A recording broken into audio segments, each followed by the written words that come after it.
In the vast golden lands of ancient Egypt, along the soft winding curves of the Nile River, there existed a scroll, not a unique scroll, not even a rare scroll, but a scroll known by many names across many generations.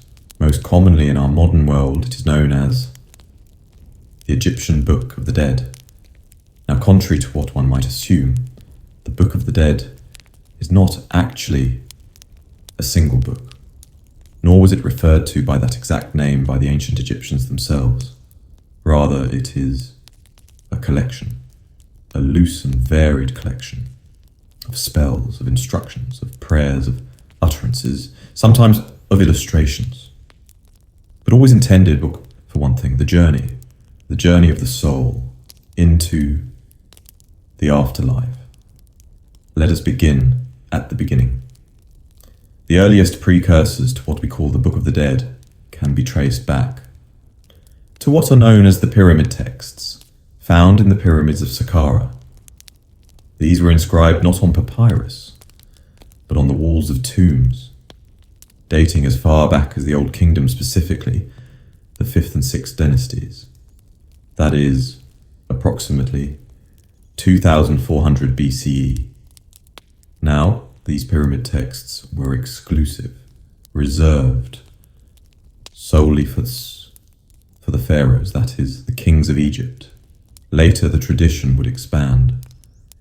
In the Middle Kingdom, the sacred knowledge moved from the stone of pyramids onto wooden coffins, hence the coffin texts. These too were spells, but no longer only for royalty. Nobles, scribes, the wealthy, they too began to prepare for the afterlife. By the time of the New Kingdom, which began around 1550 BCE, a more standardized, accessible version of these funerary spells emerged.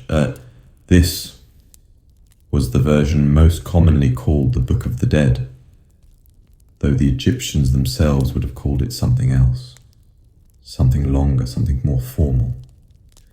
They referred to it as the Book of Coming Forth by Day, not a title meant to frighten, number, but a title full of hope, a guide for the deceased to emerge from the darkness of the tomb and to walk again in the light of day, in the fields of the afterlife.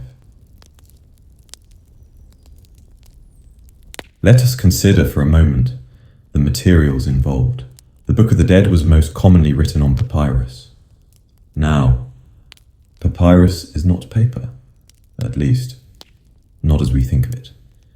Papyrus is made from the cypress papyrus plant, which grows in the marshes along the Nile, long stalks, thick and spongy.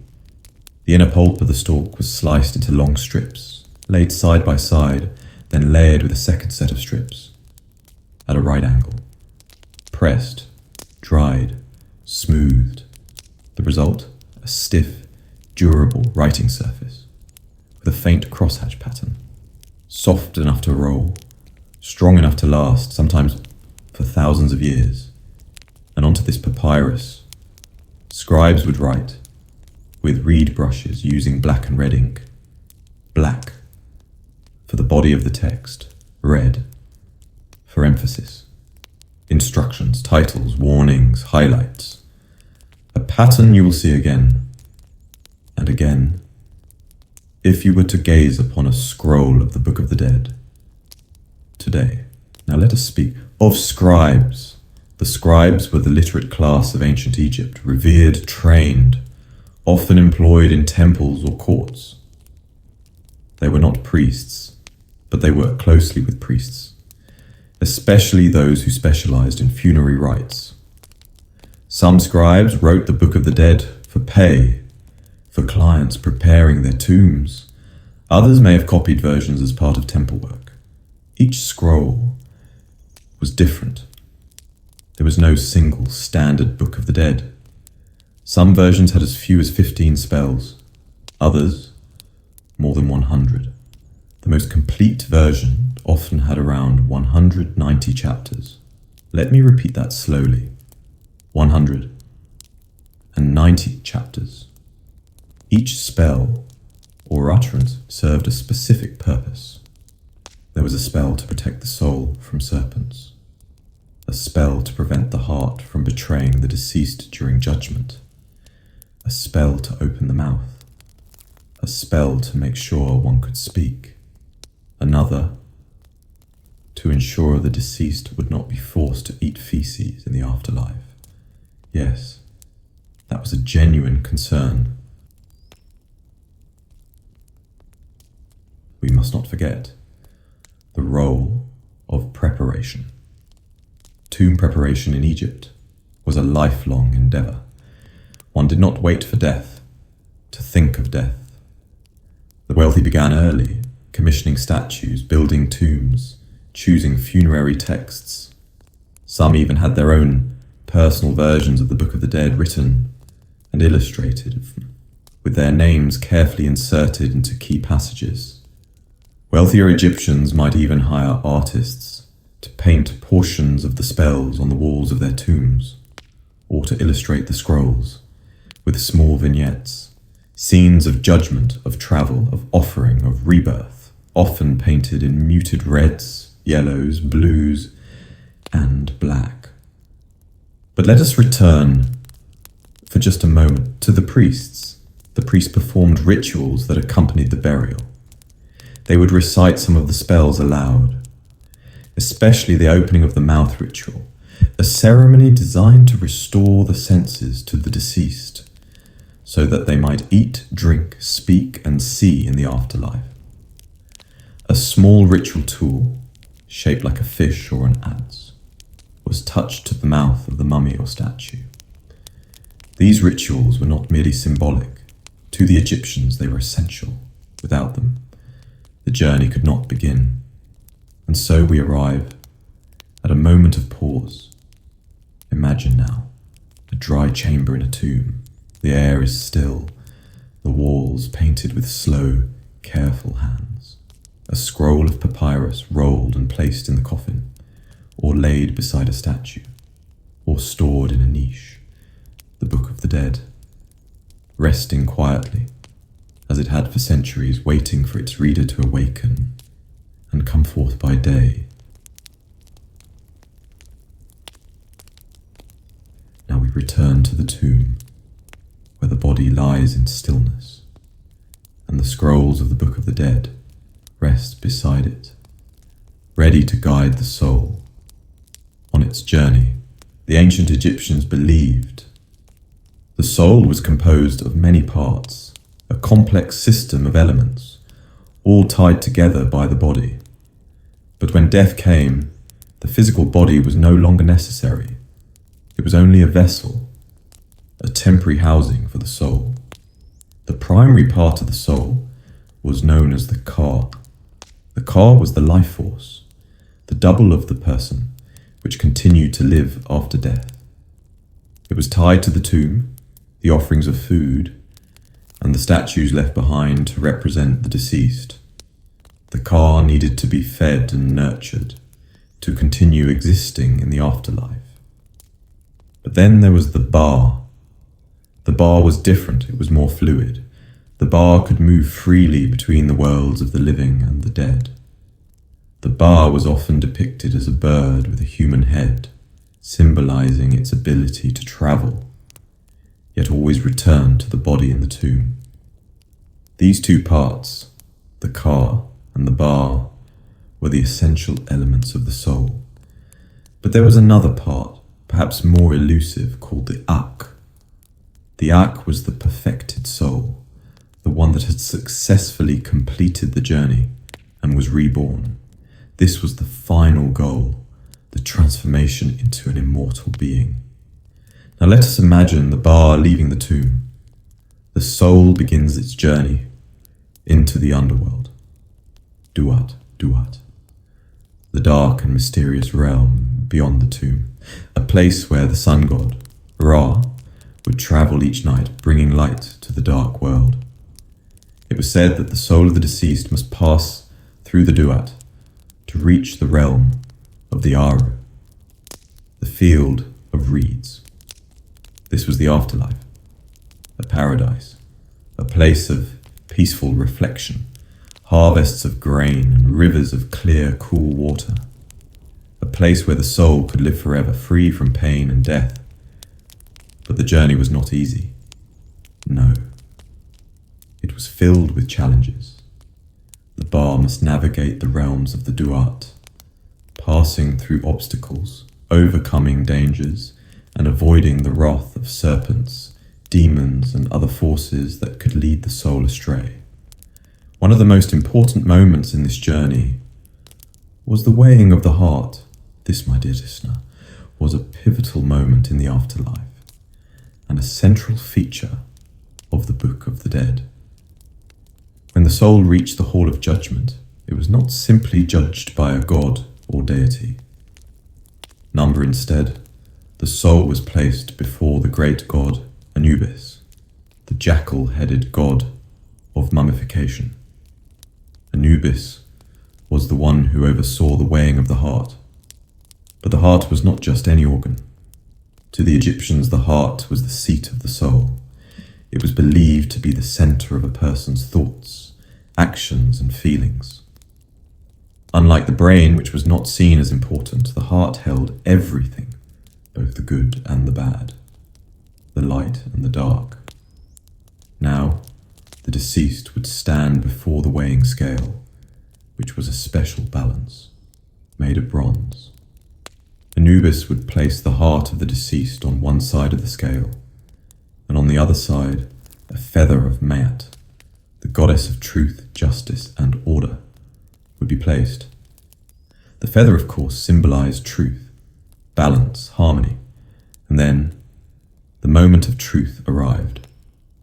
If the heart was light, light with purity, honesty, and good deeds, the scale would be balanced. The soul would pass into the Aru, the fields of reeds, to enjoy eternal peace. The soul would be welcomed by the gods and live forever in a place of serenity. But if the heart was heavy, heavy with sin, guilt, and misdeeds, the scale would tip. The heart would outweigh the feather, and this was the terrible fate that awaited the soul. For a heavy heart was a sign of a corrupted soul, one that had not lived according to the principles of Ma'at. If the heart tipped the scale, the soul would be taken away by Amit, a fearsome creature, part lion, part hippopotamus, and part crocodile. Amit would devour the heart, and the soul would be condemned to eternal destruction. It would never reach the afterlife. It would be lost in the dark, forever.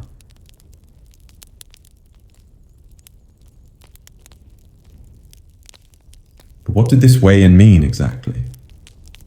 Well, not all was lost, even if the heart was not perfectly light. The deceased had, you see, many opportunities to recite the proper spells to ensure a fair judgment. In the Book of the Dead, there were spells designed to defend against the accusations made against the deceased. Some spells called for the deceased to declare innocence in various areas of life. These declarations of innocence were known as the negative confessions. For example, one confession might state, "I have not committed sin. I have not stolen. I have not killed. I have not lied." There were many more of these confessions, each addressing different potential wrongdoings. The soul would recite these confessions before the gods in the hope of convincing them that it had lived a life in accordance with Ma'at. But the gods were discerning, and they did not just rely on words alone. Number the heart could not lie. If the heart was heavy with guilt, it would reveal the truth. No matter how many times the soul might say, "I have not done this." The heart, in essence, was the ultimate judge. It could not be deceived. Once the heart was weighed and its fate was determined, the deceased would be either blessed or punished. If the heart had been light, the deceased would be greeted by Osiris, the god of the afterlife, and would enter the fields of reeds, a place of peace. If the heart had been heavy, the soul would be condemned to wander, to suffer, until its soul could be cleansed if possible. Now you might wonder what happened next. How could a soul be cleansed? But that, dear listener, is a tale for another time.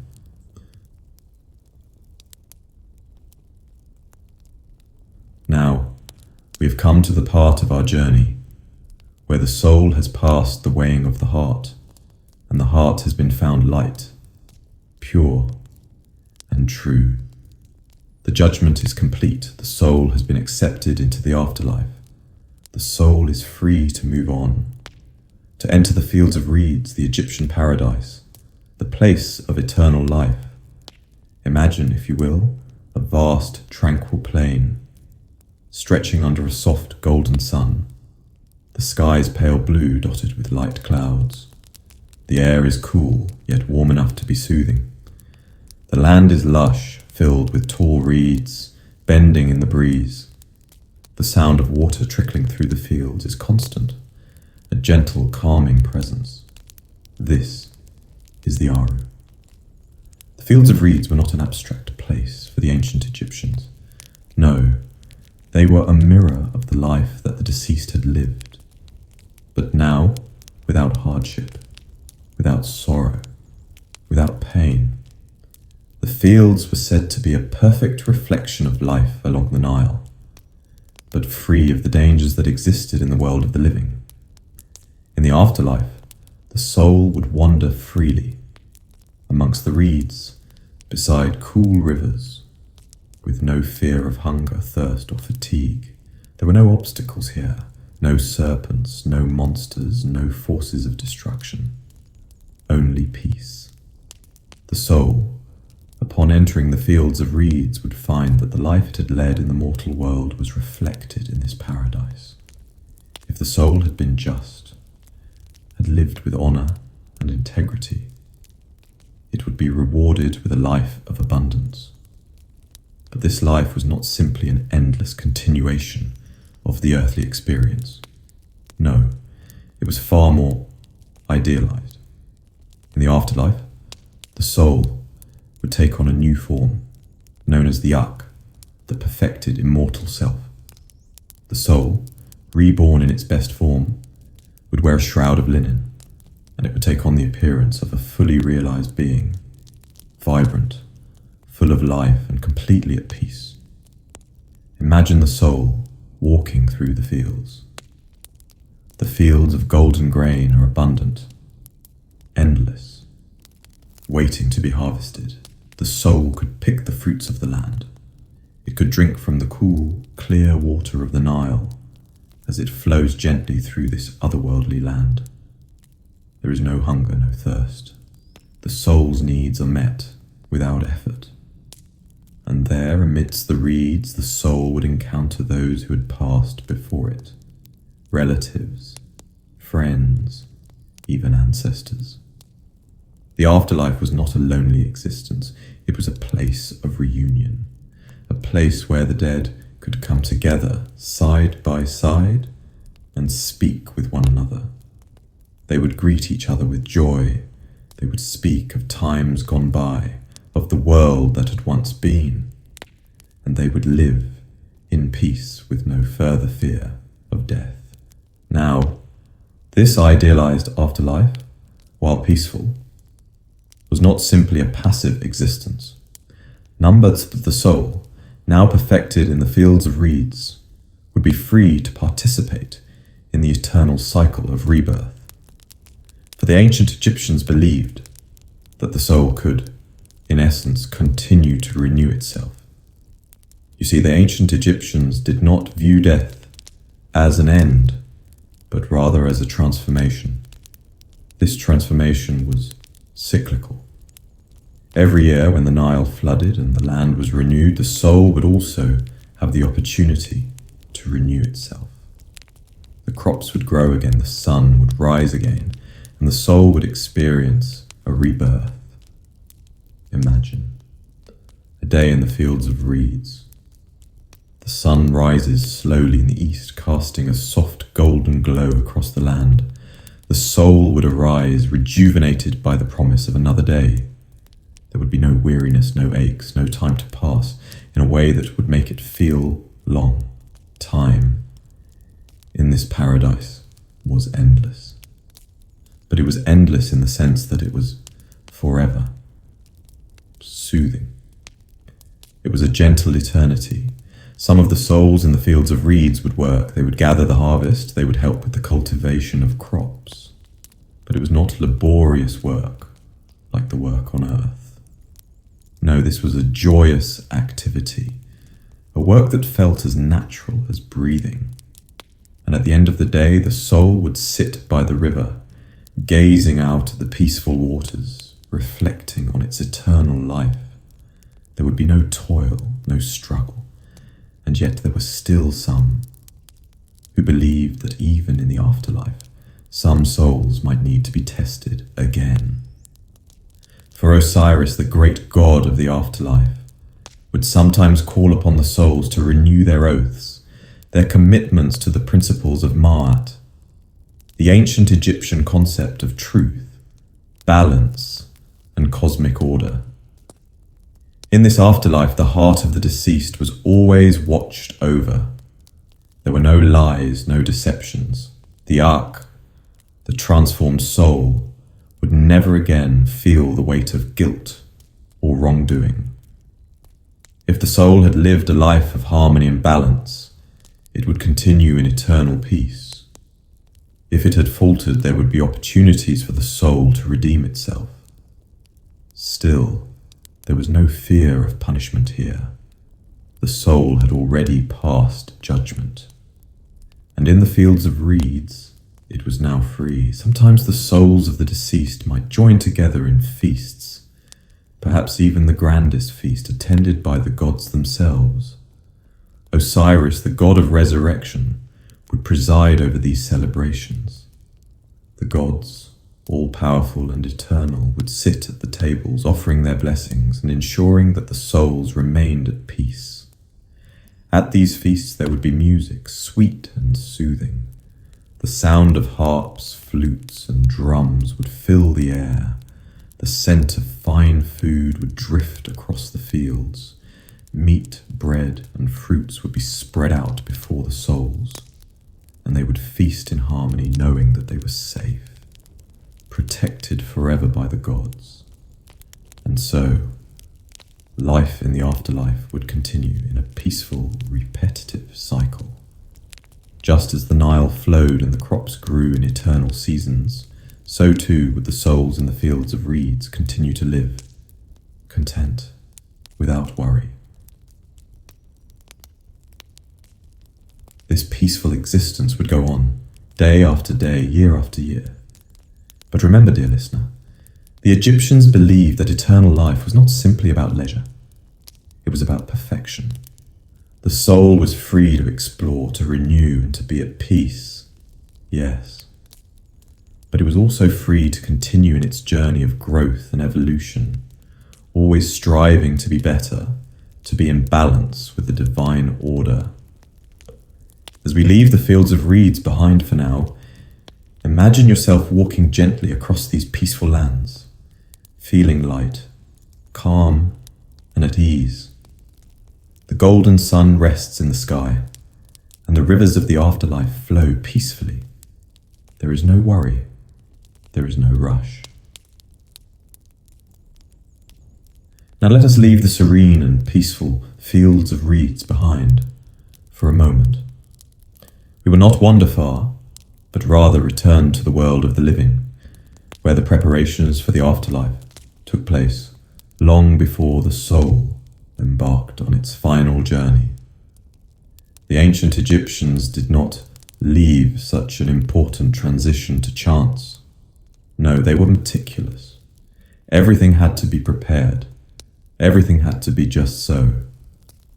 We will now consider the mummification process, which was one of the most essential rituals for ensuring the soul's journey to the afterlife.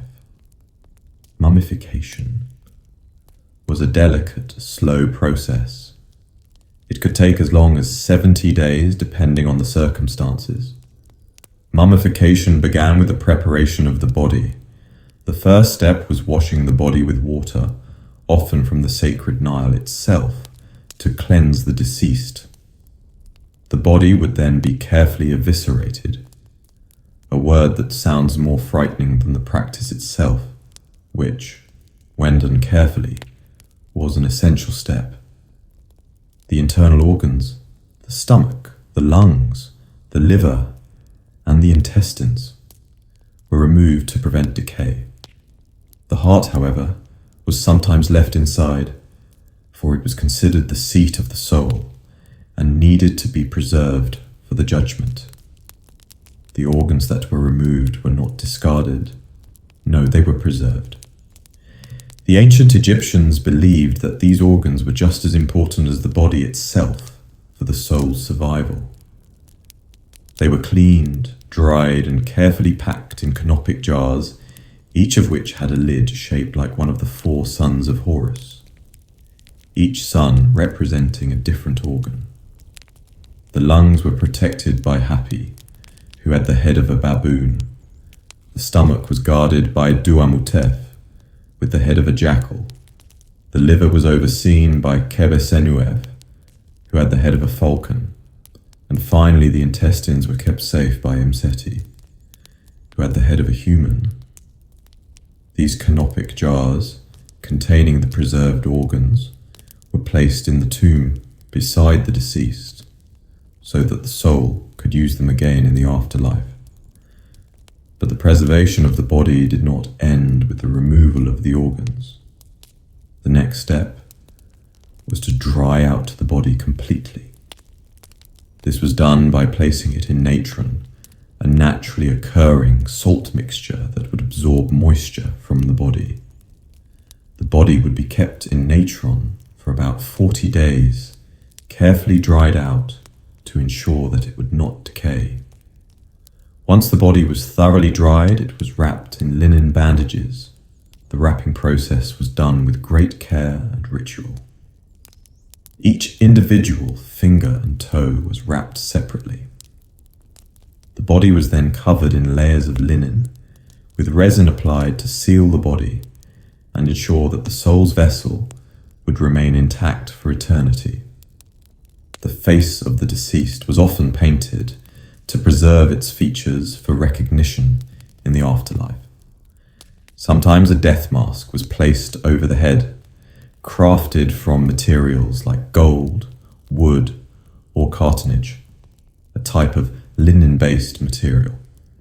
These masks were carefully painted with the likeness of the deceased, and they helped to ensure that the soul could recognize its own body if it needed to return. But mummification was not just about preserving the body. It was about ensuring that the soul would always have a home to return to. And for that, a tomb had to be prepared. Now let us think of the tomb. The tomb in many ways was an extension of the home of the living. It was where the deceased would live in the afterlife, where they would be nourished and protected just as they had been during their earthly life. But unlike a home in the living world, the tomb had to be built to last forever. The ancient Egyptians believed that the body would need the tomb for eternity, so it had to be carefully constructed.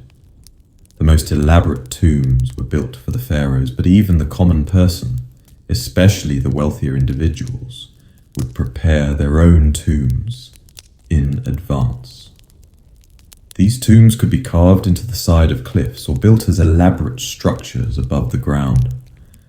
They were often filled with objects meant to aid the deceased in the afterlife: food, clothing, furniture, and tools. These objects weren't meant to be used physically, but to provide comfort and security for the soul, should it need them in the afterlife. A tomb would often have an offering chamber where food and drink could be placed for the deceased. There were often paintings and inscriptions on the walls. scenes from the deceased's life, images of the gods and prayers. These inscriptions might also include spells from the Book of the Dead to ensure a safe journey and a smooth transition into the afterlife. One of the most important items placed in the tomb was the Shabti figurines. These were small statues of the deceased, often shaped like mummies, and they were placed in the tomb to serve as servants in the afterlife. The idea was that if the soul was ever called upon to perform labour in the fields of reeds, these Shabtis would answer in their place, performing the work on the soul's behalf. But what of the tomb itself? Inside, there would often be a sarcophagus, a stone or wooden coffin designed to hold the body. The sarcophagus would be carefully decorated with symbols, prayers, and images of the gods. It would sometimes include inscriptions from the Book of the Dead, like the spells that would guide the soul safely through the dangers of the underworld. The sarcophagus would be placed in a special chamber within the tomb, which was sealed to protect the deceased. For the tomb, like the body, was meant to remain undisturbed for eternity.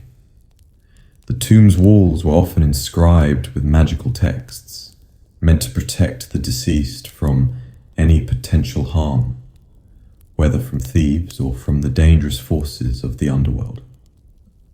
The tomb was not only a home for the body, but a sacred place for the soul, a place where it could find peace and safety.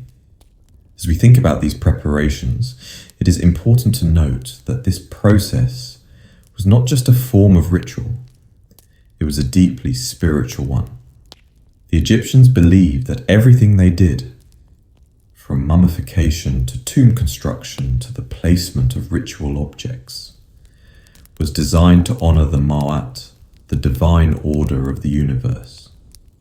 By following these rituals with care and precision, they believed that they were aligning themselves with the gods, ensuring their protection and their safe passage into eternity. The tomb and its contents, then, were not merely practical objects. They were sacred. They were not just tools for the soul's journey. They were ways of ensuring that the journey could be completed in peace, with dignity, and with the necessary provisions. And so, when the body was finally sealed in its tomb and the last offering was placed, the mourners would leave, knowing that the deceased was prepared for the afterlife. The tomb would be sealed, the entrances blocked, and the spirit of the deceased would begin its journey through the afterlife, the journey that had been so carefully prepared for.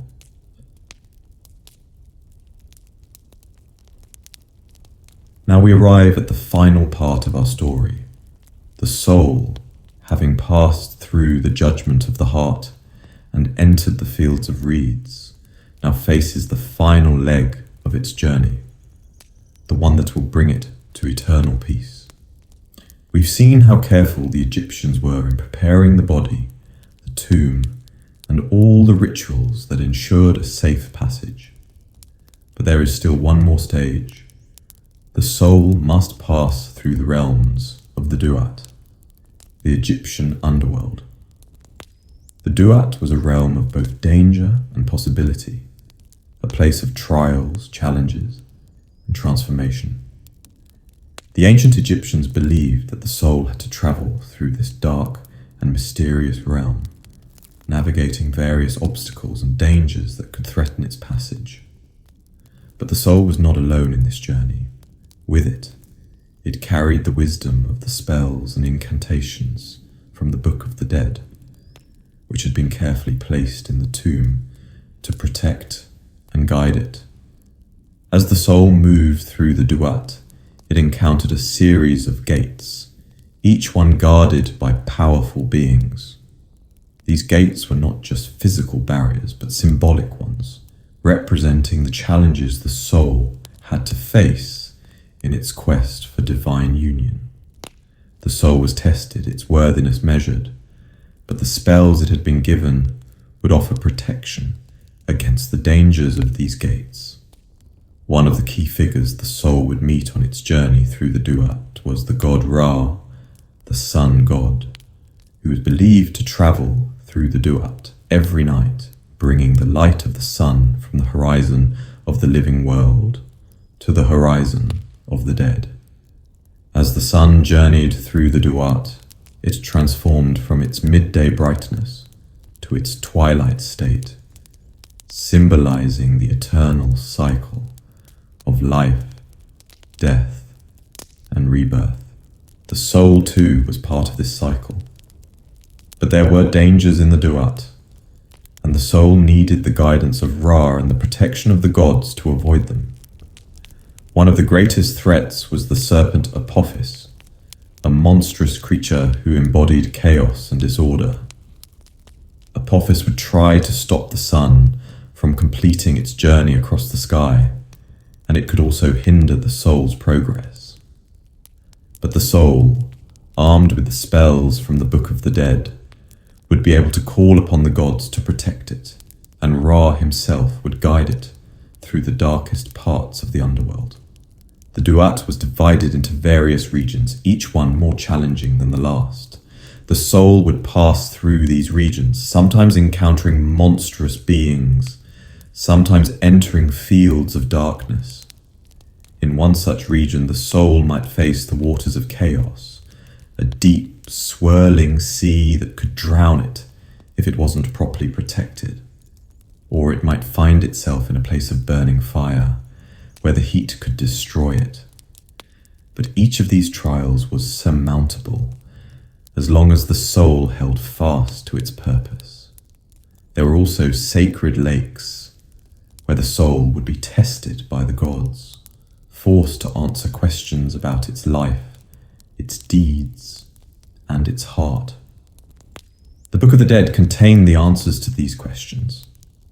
It was an ancient guide, a sacred manual that ensured the soul would have everything it needed to navigate these trials.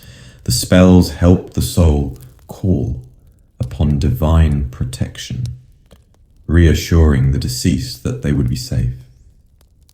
And then, after passing through the last of the trials in the Duat, the soul would approach the final and most sacred part of its journey, the realm of Osiris, the god of the afterlife and resurrection. Osiris was the god who had died and been reborn, a symbol of eternal life. He resided in his great hall, where he ruled over the souls of the departed. To reach Osiris, the soul would need to make its way through the Hall of Judgment, the place where the final judgment would take place. It was here that the soul would encounter Osiris himself, who sat in judgment over the soul's life. The soul would once again undergo a final weighing, but this time it would be free of fear. The judgment here was not about guilt, but about the soul's journey. Had it lived according to the principles of Ma'at, the divine order of truth and justice, the soul would stand before Osiris and the other gods, such as Horus, and would declare its purity once more. It would recite the negative confessions again, declaring that it had lived a life without sin. The gods would listen attentively, and then the final judgment would be made. If the soul had lived a life of virtue and truth, Osiris would welcome it into the field of reeds, where it would join the ranks of those who had already found peace. The soul would become one with the divine order, free from the trials and tribulations of the mortal world. It would be reborn, its spirit eternally united with the gods. It would join Osiris, the great ruler of the afterlife, in his eternal kingdom of peace. But if the soul had been found lacking, if it had failed to live a life in balance with Ma'at, then it would be sent to Amit, the devourer, who would swallow its heart and condemn it to eternal darkness. It would be lost to the chaos of the underworld, forever removed from the divine. But let us imagine, dear listener, that our soul has passed the test. The gods, in their wisdom, have granted it a place in the fields of reeds. The soul, now perfected, has reached its final destination. The soul is at peace. The journey through the Duat is complete. Now, in the fields of reeds, the soul is at rest. It has joined the eternal cycle, becoming part of the divine order, a part of the everlasting peace that governs the universe. It has become one with the gods, basking in the light of Ra, living in harmony with the land and the divine. The soul's eternal existence is no longer bound by the physical body. It is free from the fear of death, free from suffering and free from time. It is a part of something greater than itself, something that transcends the human experience. The soul has completed its journey. And so, dear listener, we end our journey through the Egyptian afterlife, with the soul at rest, at peace. In the quiet eternity of the Aru, the soul exists, not as an individual, but as part of the divine order. And just as the Nile flows and the sun rises and sets, so too does the cycle of life, death, and rebirth continue, forever. As you listen, imagine yourself now resting in the eternal fields of reeds. Feel the peaceful calm of the afterlife surrounding you as the soul rests in harmony with the divine. Take a deep breath, and as you exhale, allow your thoughts to drift like the cool breeze across the fields, free from worry, free from time. The journey is complete. Peace is everlasting. Good night, and may you rest in the harmony of the eternal cycle. And there we are. The journey through the Egyptian afterlife has come to its peaceful conclusion. I hope this long, gentle story has brought you a sense of calm and relaxation. Sleep well, and may your dreams be as peaceful as the eternal rest of the soul in the fields.